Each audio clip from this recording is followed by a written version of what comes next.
Hello, ಇವತ್ತು ನಾನು ಶಾಪಿಂಗ್ಗೆ ಗೋಪಾಲನ್ ಮಾಲ್ಗೆ ಬಂದಿದ್ದೀನಿ. ಫಸ್ಟ್ ನನಗೆ ಜೀನ್ಸ್ ಪರ್ಚೇಸ್ ಮಾಡಬೇಕಿತ್ತು. ಬಟ್ ಅದು ಕೆಳಗಡೆನೇ ಇತ್ತು. ನಮಗೆ ಗೊತ್ತೇ ಇರಲಿಲ್ಲ. ನನ್ನ ತಂಗಿ ಆಲ್ರೆಡಿ ಫಸ್ಟ್ ಫ್ಲೋರ್ಗೆ ಹೋಗಿದ್ಲು. ಸೊ ಮತ್ತೆ ಅವಳು ವಾಪಸ್ ಬಂದಳು. ಸೊ ಸ್ಟೋರ್ಗೆ ಹೋಗಿ ಫಟಾಫಟ್ ಅಂತ ಯಾವ ಜೀನ್ಸ್ ಬೇಕೋ ವಿತಿನ್ 5-10 ಮಿನಿಟ್ಸ್ ನಾನು ತಗೊಂಡೆ. ದೆನ್ ನಾನು ಝೂಡಿಯೋಗೆ ಹೋದೆ. ಝೂಡಿಯೋದಲ್ಲಿ ಯಾಕೋ ನನಗೆ ಕಲೆಕ್ಷನ್ಸ್ ಅಷ್ಟಾಗಿ ಇಷ್ಟ ಆಗಿರಲಿಲ್ಲ. ಸೊ ಜಸ್ಟ್ ನೆಲ್ ಪಾಲಿಷ್ ಆ್ಯಂಡ್ ಒಂದು ಲಿಪ್ ಬಾಮ್ ತಗೊಂಡೆ.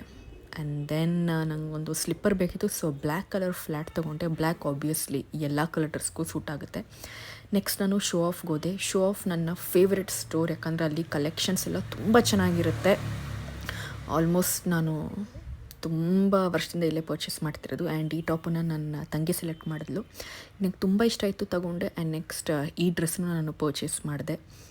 ಈ ಡ್ರೆಸ್ ಚೆನ್ನಾಗಿದೆ, ಬಟ್ ನಾರ್ಮಲ್ ವೇರ್ಗೆ ಆಚೆಲಿ ಹಾಕೊಂಡು ಹೋಗೋಕೆ ಅಷ್ಟು ಚೆನ್ನಾಗಿಲ್ಲ. ಸೊ ತೊಗೊಂಡಿಲ್ಲ. ಆ್ಯಂಡ್ ದೆನ್ ತಿನ್ಕೊಂಡು ಮನೆಗೆ ಹೊರಟ್ವಿ. ಬಾಯ್.